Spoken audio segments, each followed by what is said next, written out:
सभी स्टूडेंट को good evening, नमस्कार, आदाब, सत श्री अकाल। स्वागत है आपका अपने इस शानदार, जानदार और लाजवाब चैनल माही कॉमर्स क्लासेस पर, जिस पर हम आपको सिखा रहे हैं अकाउंटिंग इक्वेशन का प्रैक्टिस सेट नंबर 2। हमारा ये कौन सा प्रैक्टिस सेट है? प्रैक्टिस सेट नंबर 2 है। प्रैक्टिस सेट एक में हमने आपको कुछ बेसिक चीजें बताई थी, जिसमें कि कंपनी की इक्विटी और लायबिलिटी होती है इक्वल आपके ऑनर की एसेट से। मतलब कुछ एक सवाल हमने आपको बताए थे, जिसमें आपको एसेट्स निकालनी होती थी, किसी में लायबिलिटी और किसी में आपकी कैपिटल। और हम एक प्रॉपर रूप से एक सवाल लेकर आए हैं जो पूरा आपको एक अकाउंटिंग इक्वेशन के बारे में पूरी नॉलेज देगा। तो शुरू से अंत तक वीडियो बने रहिए। शुरू करते हैं प्रैक्टिस सेट नंबर 2।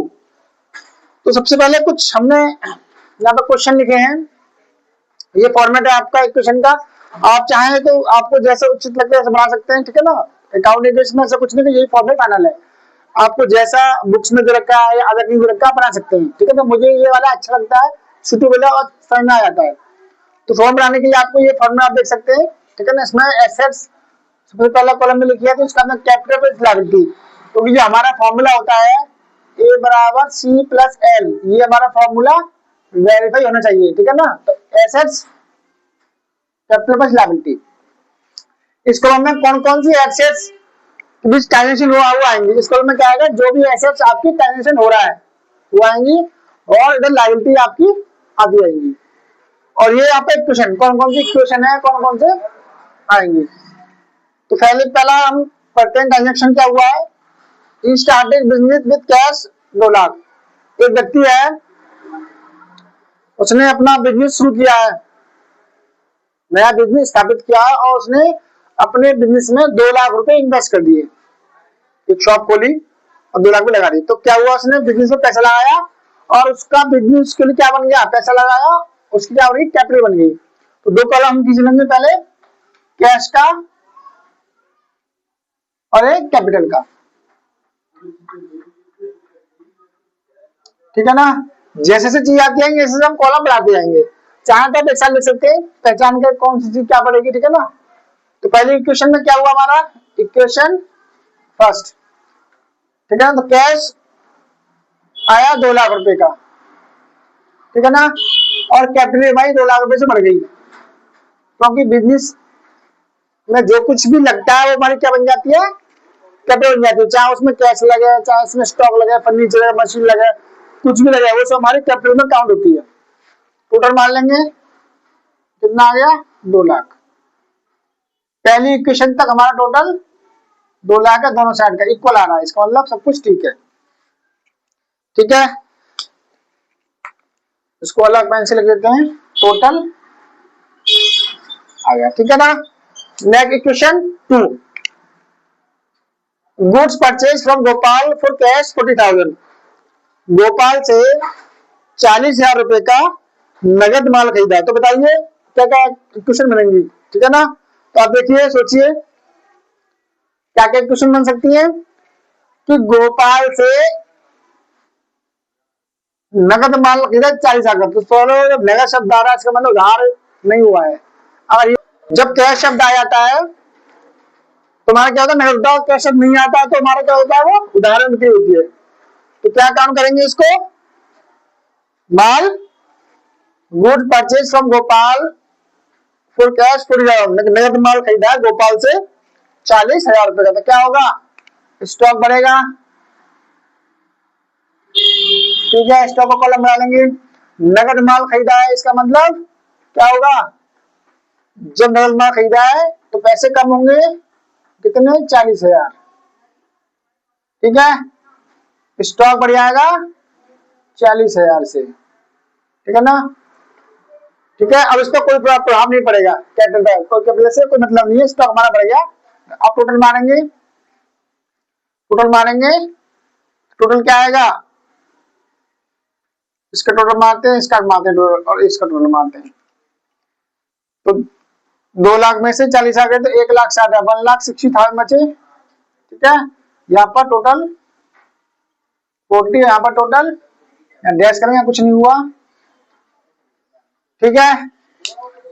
ये आपका टोटल, ये हमने टोटल लगा दिया। ठीक है, सही को समझ में आ रहा होगा। बार बार में और चाहे तो आप कमेंट करके बता सकते हैं, किसी को कोई दिक्कत है। अगला टॉपिक हमारा sold goods to Bhanu. Bhanu को आपने माल बेचा है, तो यहाँ पर नगद उधार कोई शब्द नहीं आ रहा, इसका मतलब भानु नाम आ रहा है तो उसका उधार ही बेचा है। इसकी लागत थी 10,000 का माल, अगर कॉस्ट दे रखा है, कॉस्ट का मतलब क्या है कि 10,000 की लागत का माल 12,000 में बेचा है। ठीक है ना, तो 10,000 की लागत का माल 12,000 रुपए में बेचा गया भानु को। तो भानु कौन हो गया, बताइए भानु कौन हो गया भाई, देनदार हो गया। ठीक है ना, कौन हो गया, वो आपका डेटर हो गया। तो ये क्या हो, कॉलम बढ़ जाएगा हमारा, डेटर का कॉलम बढ़ जाएगा। जब उधार माल बेचते हैं तो डेटर बढ़ता है, उधार माल खरीदते हैं तो क्रेडिट बढ़ता है। ठीक है, यहाँ पर हम क्या बढ़ा लेंगे, कॉलम क्रेडिट का, डेटा का बढ़ा लेंगे। तो हमने क्या किया है, 10,000 का माल बेचा है, sold goods to Bhanu, Bhanu को 10,000 की लागत का माल 12,000 बेचा है। 12,000 में बेचा, 12,000 तो पैसे आ गए, क्या आ गया, प्लस 12,000 तो पैसे आए हमारे पास। ठीक है, माल कितने का था, ठीक है, एक चीज भानु को बेचा है, उसके अलावा पैसा तो आया ही नहीं है। ठीक है, 10,000 का माल कम हो गया, तो भानु को बेचा है, इसका मतलब 12,000 रुपए क्या बढ़ गया, हमारे डेटर बढ़ गए। उधार माल बेचा तो कैश नहीं लिखा, भानु नाम आ रहा था, उधार माल उसने क्या किया है, बेचा है। 10,000 का माल 12,000 दिया, इसका मतलब 2,000 क्या होगा, उससे प्रॉफिट हो गया।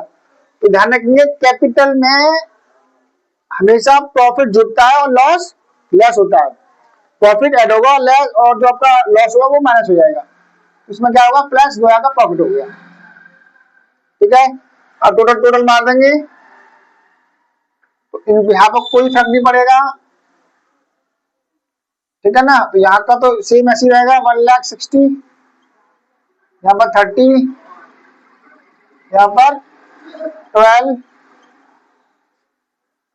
सॉरी जो ज्यादा लगे। ठीक है ना, यहाँ पर आपका 2,02,000 रुपए। ठीक है,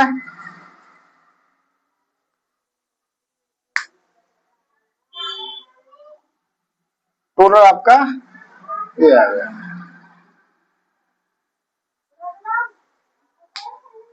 next last, bought furniture 7,000 on credit.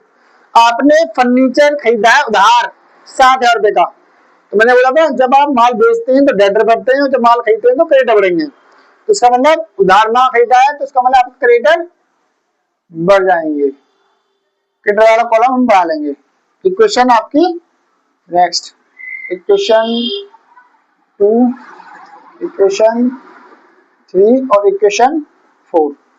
तो क्या हुआ, माल खरीदा आपने, फर्नीचर खरीदा, तो क्या होगा, फर्नीचर वाला कॉलम बढ़ जाएगा एक, फर्नीचर। ठीक है ना, तो फर्नीचर कॉलम बढ़ेगा तो क्या होगा, उधार खरीदा तो यहाँ कुछ फर्क नहीं पड़ेगा, यहाँ कुछ फर्क नहीं पड़ेगा, यहाँ नहीं पड़ेगा।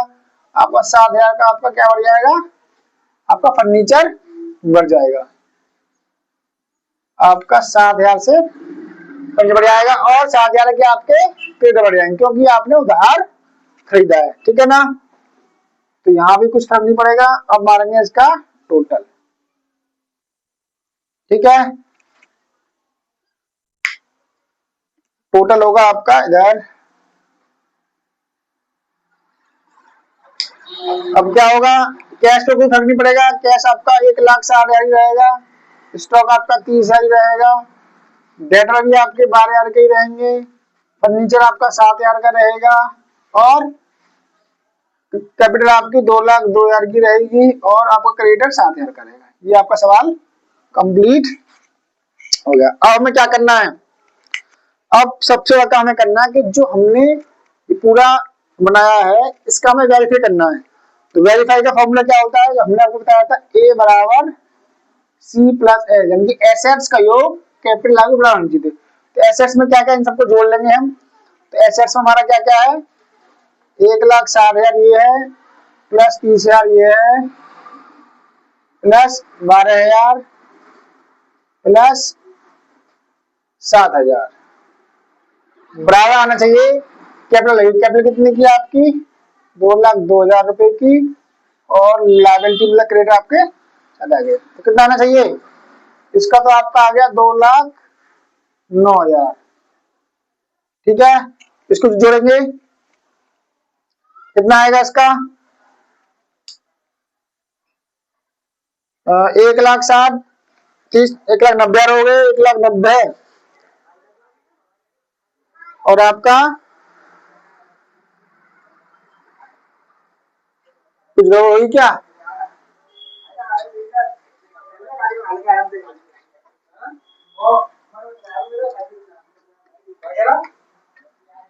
कुछ गड़बड़ तो नहीं हुई इसमें? देखिए